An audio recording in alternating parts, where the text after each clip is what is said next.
Life comes in many different forms, from big trees to tiny microbes. What's really interesting is how complex their structures are, like the parts inside our own cells. This complexity is because of something called cellular organization. It arranges cells into different levels to do specific function. In this chapter, we'll learn about these levels, starting with the whole organism and going down to the cell. We'll also discover the different shapes and function of cells, and look at special parts in plant and animal cells. Understanding cellular organization helps us understand how life works and how living things stay healthy. Knowledge 1.1 Cellular Organization. Up until grade 5, you learned that organisms, animals, plants, etc., interact with their environment.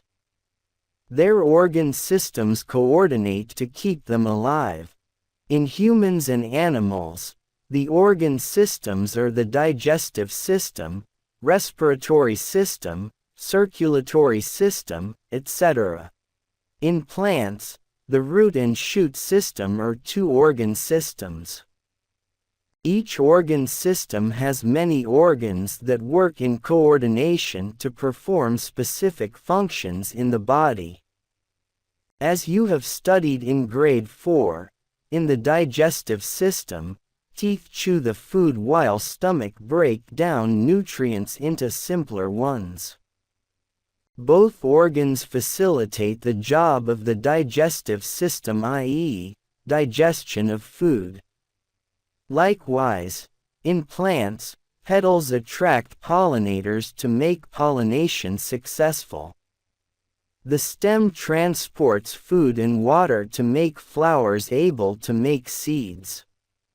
Seed formation is the ultimate task of the shoot system. If any organ is damaged or its function is impaired, the overall working of the organ system can be affected. Cellular organization. All organs are made up of one or more types of tissues, including muscle, epithelial, blood, and nervous tissue as shown in Figure 1.2a. Each type of tissue is unique in its structure and function. Activity 1. Find out the organs in the given organ systems. Collect their pictures from the internet and paste into your science notebook. Tissues in animals and plants' bodies are made up of cells that have similar functions and structures. Cells are the smallest parts in the body of an organism capable of performing all the functions of life. There are various types of cells in the human body, each performing a unique task. For example, nerve cells, muscle cells, blood cells, etc.